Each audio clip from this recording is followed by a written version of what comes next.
Hello friends, welcome back to our channel Knowledgeshala by Nidhi Jain.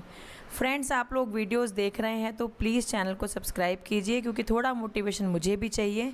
आपके लिए videos डालने में बहुत मेहनत होती है। आपको लगता है कि ये काम आसान है, लेकिन पहले पीपीटी बनाना, उसके बाद वीडियो रिकॉर्ड करना, आपको डालना, ये बहुत सारी चीज़ें होती हैं जो कि बहुत मेहनत लगती है।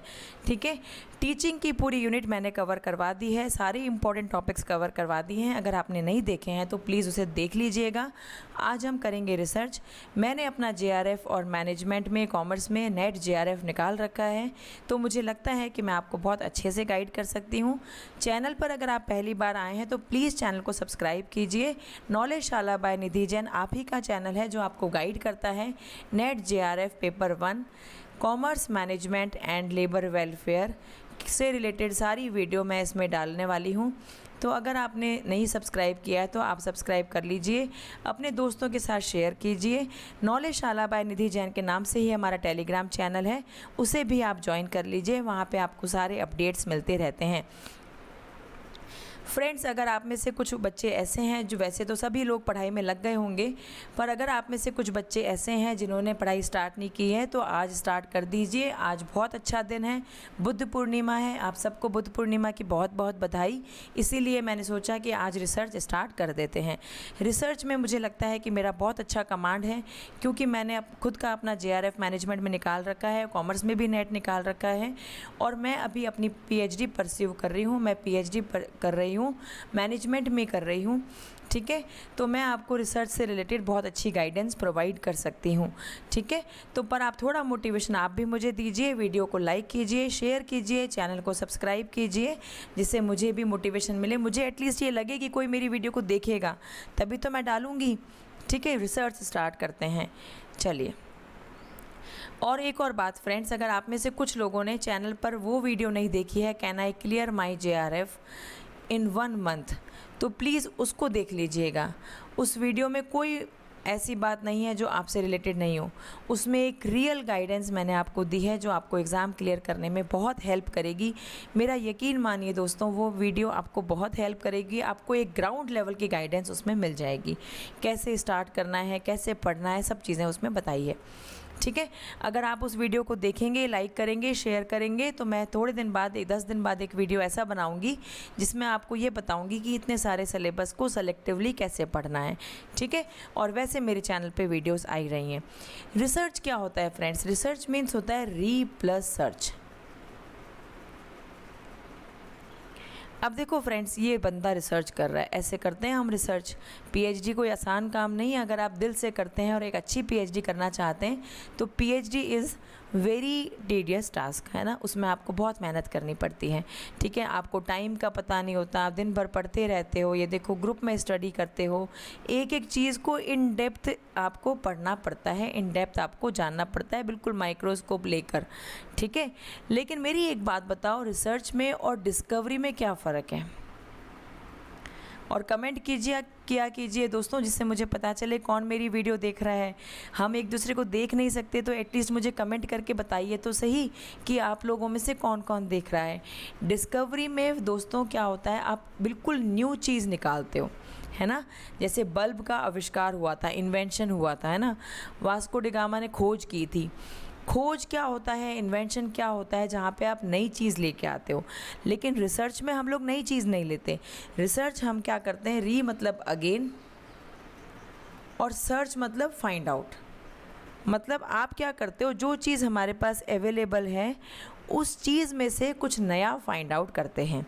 ठीक है, रिसर्च के अंदर क्या करना होता है, हमें जो चीज़ पहले से ही अवेलेबल है, जिसका एग्जिस्टेंस है, उसी में से नया फाइंड आउट करते हैं, उसी में से नई चीज़ निकाल कर देते हैं दुनिया को। ठीक है, चलिए पढ़ते हैं। Research is re plus search. बताया ना मैंने आपको, re means repeat again and again, and search means to find out something new. ठीक है, जो चीज़ आपके पास पहले से है उसमें क्या करो, सर्च करो, उसको बार बार करो, जैसे कोई एक्सपेरिमेंट है ना। जब अगर आप में से कोई साइंस का होगा तो आपने केमिस्ट्री में एक्सपेरिमेंट किए होंगे, है ना। मैं साइंस से हूँ, ठीक है, तो मैंने केमिस्ट्री बहुत पढ़ा है, तो मैं इसलिए आपको एग्जांपल देती हूँ, ठीक है। अब ये मत पूछना कि साइंस से होकर आपने एमबीए कैसे किया, फिर एमबीए में जेआरएफ कॉमर्स में पढ़ाना, तो वो बहुत टाइम के बाद मुझे भी परफेक्शन आ गया है ना। मैंने एमबीए में बहुत मेहनत की, तो मुझे अच्छे से काम मेरा हो रहा है, ठीक है। केमिस्ट्री में जब हम एक्सपेरिमेंट करते हैं तो क्या होता है, वहाँ पर हमारा एक एक्सपेरिमेंट करते ही रिज़ल्ट आ जाता है? नहीं आता। हमें क्या करना पड़ता है, एक्सपेरिमेंट को बार बार रिपीट करना पड़ता है, ठीक है, जिससे हमें कोई नई चीज़ मिलती है ना। तो वही हम रिसर्च में करते हैं, हम बार बार ढूंढते हैं और कुछ नया निकाल कर दुनिया को देते हैं जो दुनिया के काम आए। To find out something new about existing things, जो चीज़ें पहले से ही अवेलेबल हैं उसमें से कुछ नया निकाल कर देना रिसर्च कहलाता है। It is a scientific investigation, scientific खोज है। ऐसे ही नहीं आपका मन करा तो आज आपने रसगुल्ले पे रिसर्च कर ली, ऐसे नहीं, साइंटिफिक होती है। हमें पहले ये पता करना होता है कि कौन सी चीज़ ऐसी है जिसकी दुनिया को नीड है। हम पहले प्रॉब्लम पता करते हैं, प्रॉब्लम पता करने के बाद उसका सॉल्यूशन फाइंड आउट करते हैं, और इसको हम रिसर्च कहते हैं। रिसर्च प्रोसेस का वीडियो मैं एक अलग से बना दूंगी 5 मिनट का, क्योंकि रिसर्च प्रोसेस बहुत इंपॉर्टेंट है। रिसर्च प्रोसेस से एग्ज़ाम में क्वेश्चन आता है, ठीक है। तो उसका वीडियो मैं सोच रही हूँ कि आपको 7 से 8 मिनट का एक वीडियो दे दूँ जिसमें सिर्फ रिसर्च प्रोसेस हम बहुत डिटेल में पढ़ लें। अगर आप इस चीज़ से एग्री करते हैं मेरे इस आइडिया से तो प्लीज़ कमेंट सेक्शन में बताइएगा, क्योंकि मैं नहीं चाहती कि रिसर्च प्रोसेस ना मैं किसी टॉपिक के साथ में लूँ। जैसे वेरिएबल्स मैं एक टॉपिक में कराऊंगी, एक वीडियो में कराऊंगी, सैम्पलिंग आपको एक अलग वीडियो में कराऊंगी। रिसर्च प्रोसेस का मैं सोच रही हूँ एक अलग से वीडियो बना दूँ जो सिर्फ 7 से 8 या 10 मिनट का बनेगा मैक्सिमम, और उसमें आपको पूरा की पूरा research process in depth clear हो जाएगा। अगर आपको पसंद आता है ये आइडिया, क्योंकि आप ही के लिए आइडिया है, अगर आपको अच्छा लगता है तो प्लीज़ आप बताइएगा। रिसर्च क्या है, एक सिस्टमैटिक प्रोसेस है जिसमें हम कलेक्ट करते हैं data, collecting and analysing the data, ठीक है। कलेक्ट करके एनालाइज करते हैं डेटा को, to increase our understanding of the world in general and of the phenomenon under study in particular. मतलब रिसर्च एक सिस्टमेटिक प्रोसेस है, स्टेप बाय स्टेप चलना होता है। ऐसे नहीं कि आज तो हमने ए पढ़ लिया फिर हम जेड पे पहुंच गए, इट्स नॉट लाइक दैट।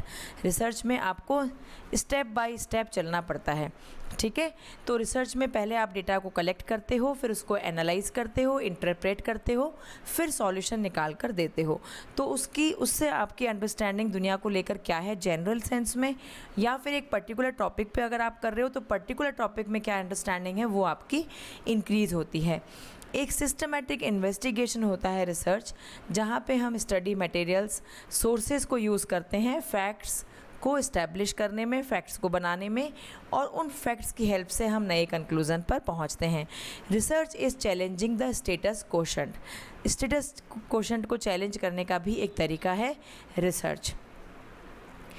अब कुछ इम्पॉर्टेंट टर्म्स हैं फ्रेंड्स जो रिसर्च में पूछे जाते हैं, जैसे वेरिएबल।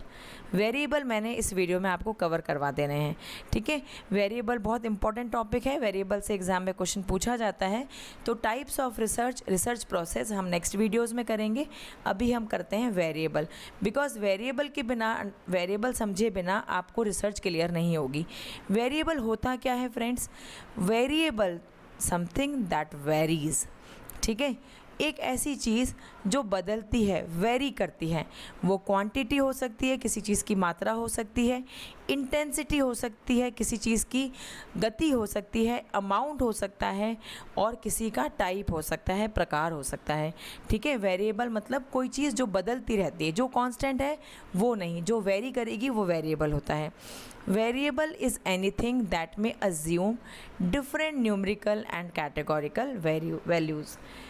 वेरिएबल एक ऐसी चीज़ होती है जो डिफरेंट वैल्यूज़ अज्यूम कर सकती है। जैसे सपोज़ करो हाइट है, हाइट एक वेरिएबल है, क्योंकि हाइट मेरी अलग है, आपकी अलग है, ठीक है, और किसी और की अलग है। तो हाइट क्या है, वेरी करेगी। सब हम ये नहीं कह सकते सबकी हाइट 5 फुट है, ठीक है, सबकी हाइट 5.5 फुट है, तो ये वेरी करती है, इसलिए height is a variable. Types of variable, variables बहुत तरह के होते हैं फ्रेंड्स, ठीक है।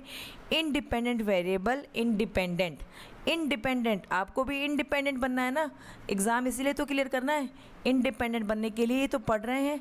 इंडिपेंडेंट वेरिएबल क्या होता है, वो भी इंडिपेंडेंट होता है, उसका किसी पे डिपेंडेंसी नहीं होती। और हमारे रिसर्च में इंडिपेंडेंट वेरिएबल वो होता है जिसको हम मैनिपुलेट कर सकते हैं, चेंज कर सकते हैं, जिसको हम बदल सकते हैं जब हम कोई एक्सपेरिमेंट परफॉर्म कर रहे हैं, ठीक है। जब हम कोई एक्सपेरिमेंट परफॉर्म कर रहे हैं, जब हम कोई स्टडी कर रहे हैं, तो वो वेरिएबल जिसको हम मैनिपुलेट कर सकते हैं, जिसको हम चेंज कर सकते हैं, उसको हम इंडिपेंडेंट वेरिएबल बोलते हैं। और जनरली एक एक्सपेरिमेंट में इंडिपेंडेंट वेरिएबल एक ही होता है, ठीक है। फिर आता है dependent variable, the variable which shows the effect of manipulation. जैसे सपोज़ करो कि आपने 5 घंटे पढ़ाई करी तो आपके नंबर आए 80%, आपने 6 घंटे पढ़ाई करी तो आपके नंबर आए 85%, आपने 7 घंटे पढ़ाई करी तो आपके नंबर आए 86%, ठीक है। तो जो आवर्स है, नंबर ऑफ जो है ना 5 घंटे 6 घंटे जो आवर्स है, duration of the study is independent. इसको आप चेंज कर सकते हो, लेकिन नंबर तो आपके हाथ में नहीं है ना, तो नंबर तो क्या है, डिपेंडेंट हैं। आप जितने घंटे पढ़ोगे, है ना, वैसे कुछ केसेस में ऐसा नहीं होता है। अगर आपका माइंड बहुत शार्प है या आप सेलेक्टिव स्टडी कर रहे हो, जैसे सेलेक्टिव स्टडी मैं जो आपको चैनल पे करा रही हूँ, अगर आप सेलेक्टिव स्टडी कर रहे हो तो 5 घंटे पढ़ के भी आप 85 नंबर ला सकते हो। लेकिन एक एग्जांपल दे रही हूँ कि आप जितने घंटे पढ़ रहे हो उसके अकॉर्डिंग आपके मार्क्स आ रहे हैं, तो घंटे आप बदल सकते हो। अभी से आप अपना 1 घंटा पढ़ने का बढ़ा सकते हो, क्योंकि आपका एग्ज़ाम पास आ गया है। और मार्क्स डिपेंडेंट हैं, मार्क्स तो आपकी तैयारी पर ही डिपेंड करेंगे। फिर जाके एनटीए को नहीं लिख सकते, आप मेल नहीं कर सकते कि हमने बहुत पढ़ाई करी थी, हमारे नंबर कम क्यों आ गए, ठीक है। तो independent which we can manipulate, dependent which shows us the effect of manipulation. Change किसकी वजह से होता है, इंडिपेंडेंट की वजह से। फिर आता है intervening variable.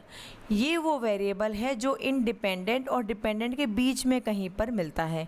It is caused by the independent variable. अगर आपको समझ नहीं आ रहा ना, तो मैंने बहुत अच्छा एग्जाम्पल लिया है, उससे आपको समझ आ जाएगा। और वो बहुत यूनिक एग्जाम्पल है जो सिर्फ मैंने अपने चैनल पे यूज़ किया है, ठीक है। तो आप उसको ध्यान से सुनना, वीडियो को लास्ट तक ज़रूर देखना फ्रेंड्स, बीच में मत छोड़ना वीडियो, आपको बहुत अच्छे से वेरिएबल क्लियर हो जाएंगे, ये मेरी गारंटी है, ठीक है। इंडिपेंडेंट वेरिएबल की वजह से इंटरवेनिंग आता है, और ये भी कभी कभी कॉज बन जाता है डिपेंडेंट वेरिएबल का, लेकिन हम इसको डायरेक्टली ऑब्जर्व नहीं कर सकते, ठीक है। इंटरवेनिंग क्या करता है, इंडिपेंडेंट और डिपेंडेंट को कनेक्ट करता है, इसकी वजह से आता है, इसको बदल देता है, इनको लिंक करता है, लेकिन हमें दिखता नहीं है, ठीक है। जैसे मैं आपको दिख नहीं रही, ठीक है, लेकिन मैं इंडिपेंडेंट की वजह से हूँ। बहुत अच्छा एग्जाम्पल समझा रही हूँ दोस्तों, अभी आया है माइंड में।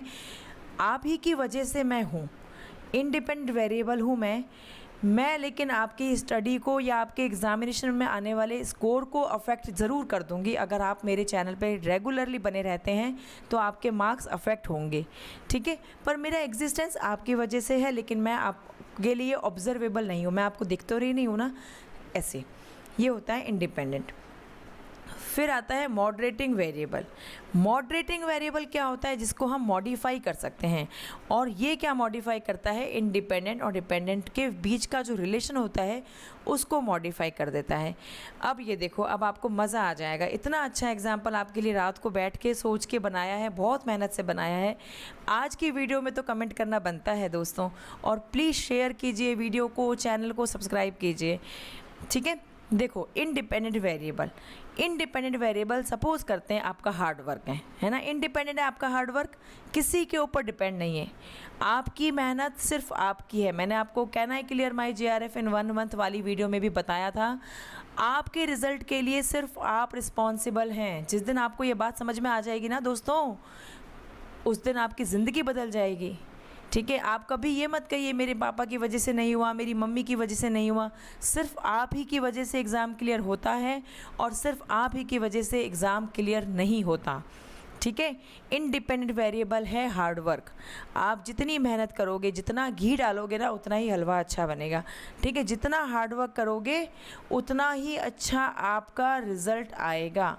इंडिपेंडेंट वेरिएबल हार्ड वर्क है और डिपेंडेंट वेरिएबल आपका रिजल्ट है। बहुत टाइम देकर समझा रही हूँ क्योंकि सारे के सारे रिसर्च के टाइप्स इसी अंडरस्टैंडिंग पर बेस हैं और रिसर्च के टाइप से बहुत ज़्यादा क्वेश्चन पूछे जाते हैं। रिसर्च से कभी कभी 6-7 क्वेश्चन भी पूछे जाते हैं एग्ज़ाम में। Research is very logical unit, typical तो मैं नहीं कहूँगी, टिपिकल मेरे लिए कुछ नहीं है, लॉजिकल यूनिट है। आपको समझने में थोड़ा सा टाइम लगेगा, इसलिए मैंने आपकी हेल्प करने के लिए बहुत सारे एग्जांपल्स डाले हैं, बहुत अच्छे से समझाऊंगी, पर आपको टाइम देना पड़ेगा। और रिसर्च इज़ वेरी स्कोरिंग, बहुत स्कोरिंग है रिसर्च, ठीक है। जितना हार्डवर्क डालोगे उतना रिजल्ट मिलेगा। इंटरवेनिंग वेरिएबल क्या है? Clarity of concepts. आप खाली हार्डवर्क मत करो, हार्डवर्क के साथ साथ थोड़ा सा स्मार्ट भी बनो। 50 पन्ने बुक में रिसर्च पढ़ने से अच्छा है कि आप 10 वीडियो देख लेना, आपको क्लियर हो जाएगा। एक भी क्वेश्चन अगर ऐसा है जो नहीं होता है तो प्लीज़ कमेंट में लिख दीजिएगा, लेकिन इतना टाइम अभी वेस्ट करने के लिए हमारे पास है नहीं। हार्डवर्क करोगे उससे आपका रिजल्ट अच्छा आएगा, लेकिन हार्डवर्क से पहले क्या होगा? कॉन्सेप्ट क्लियर होंगे। तो कॉन्सेप्ट क्लियर होना हमारे लिए इंटरवेनिंग वेरिएबल है। मॉडरेटिंग वेरिएबल क्या है? नॉलेज शाला बाय निधि जैन। ये मॉडरेटिंग वेरिएबल क्यों है? क्योंकि ये मॉडिफाई कर रहा है अपने आप को आपके लिए, ठीक है। आपको स्कोरिंग टॉपिक्स, आपके लेवल ऑफ अंडरस्टैंडिंग को देखकर आपके लिए इजी से इजी लैंग्वेज में आपको समझा रही हूँ, मॉडिफाई कर रही हूँ अपने आप को आपके अकॉर्डिंग। तो सब्सक्राइब कीजिए नॉलेज शाला बाय निधि जैन। चलिए अब आते हैं difference between independent and dependent. Cause, independent cause है, आपका हार्डवर्क कॉज है। जितना हार्डवर्क करोगे, जितना घी डालोगे उतना रिजल्ट आएगा। हार्डवर्क का क्या होगा? इफ़ेक्ट। और वो इफ़ेक्ट कब शो होगा? जब आपकी सच्चाई सामने आएगी, जब आपका रिजल्ट आएगा ना, तो सारा की सारा हार्डवर्क दिख जाएगा। हार्डवर्क कॉज है और रिजल्ट इफ़ेक्ट है। डिपेंडेंट वेरिएबल इफ़ेक्ट है, हार्डवर्क कॉज है। हार्डवर्क क्या है? इंडिपेंडेंट वेरिएबल है।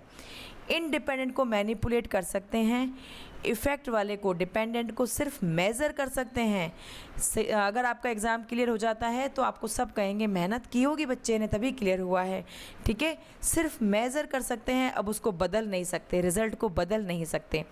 Independent which you can change, limit to only one in an experiment. Generally सिर्फ एक ही होता है एक एक्सपेरिमेंट के अंदर। डिपेंडेंट जो हमें चेंज शो करता है कि आपने कितना हार्डवर्क में चेंज किया, कितनी मेहनत करी, वो कौन दिखाएगा हमको? डिपेंडेंट दिखाएगा। कंट्रोल्ड वेरिएबल वो होते हैं जिनको हम कांस्टेंट रखते हैं, अनचेंज रखते हैं अपने एक्सपेरिमेंट के अंदर। आई होप आपको क्लियर हुआ होगा, बहुत मेहनत से पढ़ाया। अब कुछ हमारे पास क्वालिटेटिव और क्वांटिटेटिव वेरिएबल भी होते हैं, डेटा के टाइप होते हैं क्वांटिटेटिव, क्वालिटेटिव। क्वालिटेटिव वेरिएबल ना कैटेगोरिकल होते हैं, ठीक है, जिनको आप ना क्या करते हो, नंबर में नहीं डाल सकते। क्वालिटेटिव क्या है? नॉन न्यूमेरिकल होते हैं, जिनको हम न्यूमेरिकल फॉर्म में एक्सप्रेस नहीं कर सकते। हम सिर्फ क्या कर सकते हैं? इनको ऑब्ज़र्व कर सकते हैं, इनको कैटेगराइज कर सकते हैं। क्वांटिटेटिव जिनको हम मेज़र कर सकते हैं, और जो न्यूमेरिकल होते हैं, ठीक है, नंबर की फॉर्म में होते हैं और इनको मेज़र किया जा सकता है। इसमें 2 तरह के होते हैं, डिस्क्रीट और कॉन्टीन्यूअस। आपने अगर मैथ्स में पढ़ा होगा तो आपको याद होगा दोस्तों,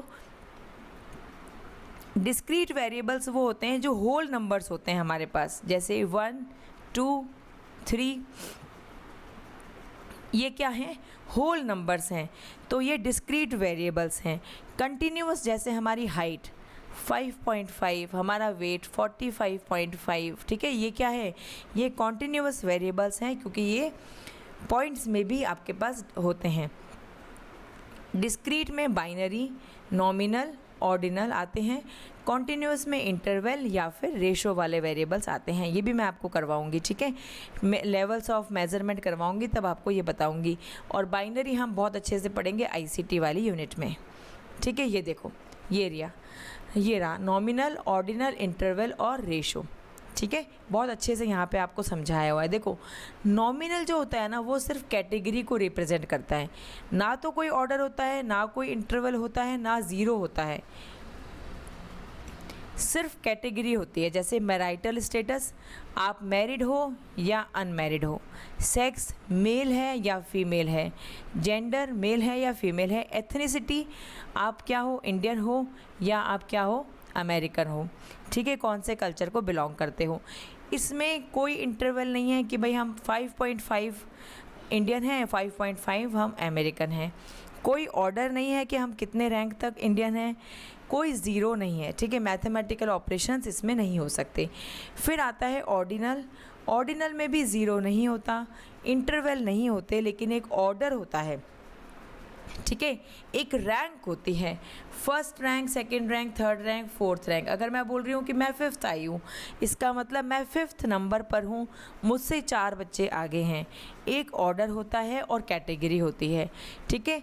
जैसे जैसे हम नीचे चलते जाएंगे तो हमारे पास पुराने वाले जो हमारे स्केल हैं उनके फीचर्स साथ में ऐड होते जाएंगे, स्टूडेंट के ग्रेड्स और रैंकिंग्स। इंटरवल में हमारे पास कैटेगरी तो है ही, ऑर्डर तो है ही, साथ में एक इंटरवल है, जैसे टेम्परेचर, ठीक है, IQ, ईयर का इंटरवल होता है ना 2010 से 2012, ये क्या है, दिस इज़ स्लॉट है ना, ईयर है ये, ठीक है। 2015 से 2016 एक इंटरवल है 1 साल का। रेशो में ट्रू ज़ीरो होता है, मतलब यहाँ पर मैथमेटिकल ऑपरेशन परफॉर्म किए जाते हैं, ठीक है।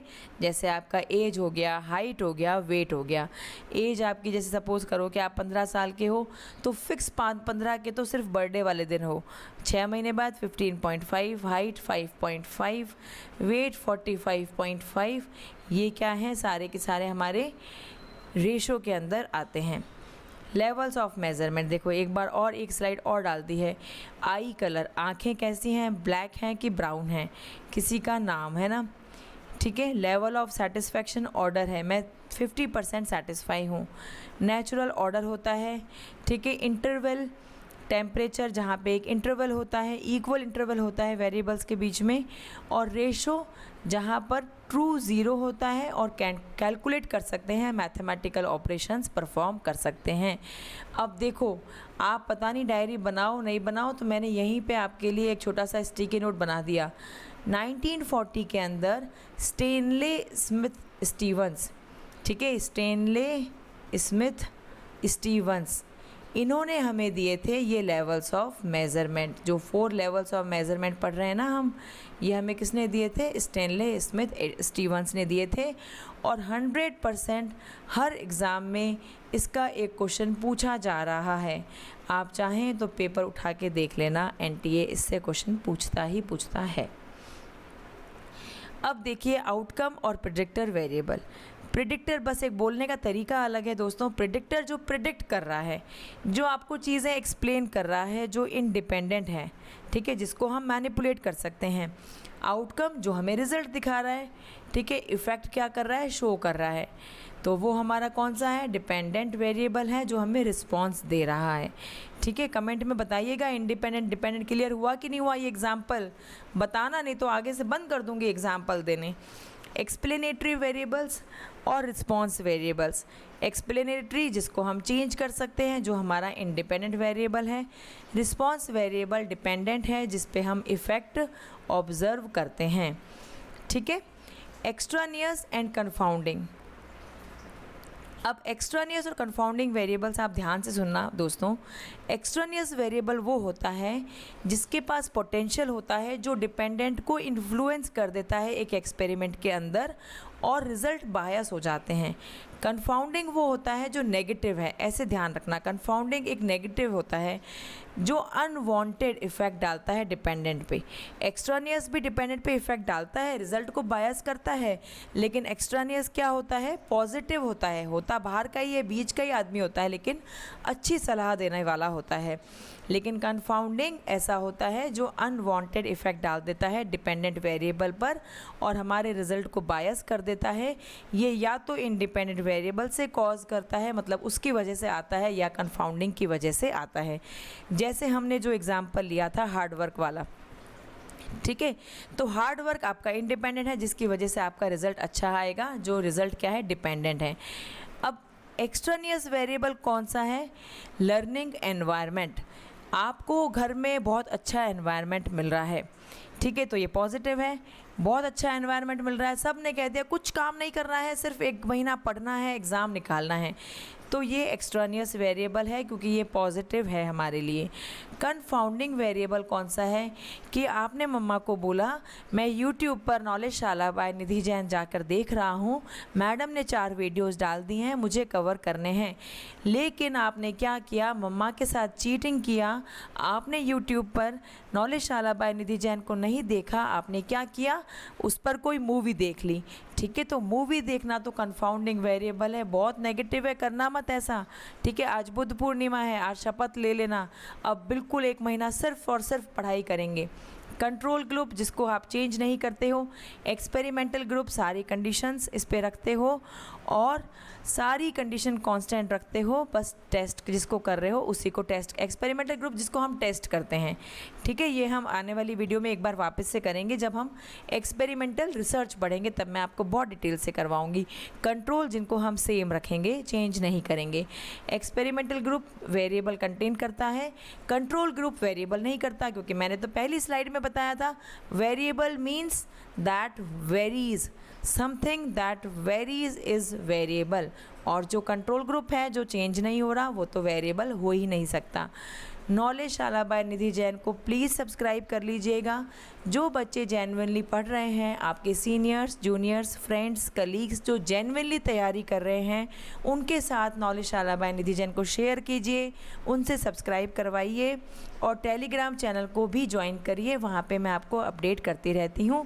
पैनिक मत होइए, पढ़ाई करते चलिए, बूंद बूंद से घड़ा भरता है, एक वीडियो करके 100 वीडियो हो जाएंगी, आपका एग्ज़ाम क्लियर हो जाएगा। और बूंद बूंद से घड़ा, ये किसी ने नहीं बताया होगा, बूंद बूंद से घड़ा भरता है तो बूंद बूंद से घड़ा खाली भी होता है। एक वीडियो मिस करते जाओगे 10 वीडियो मिस हो जाएंगी।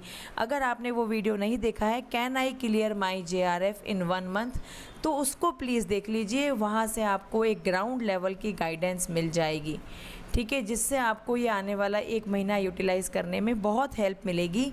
पढ़ते रहिए, पैनिक मत होइए, ध्यान रखिए अपना, खुश रहिए, बाय बाय, टेक केयर।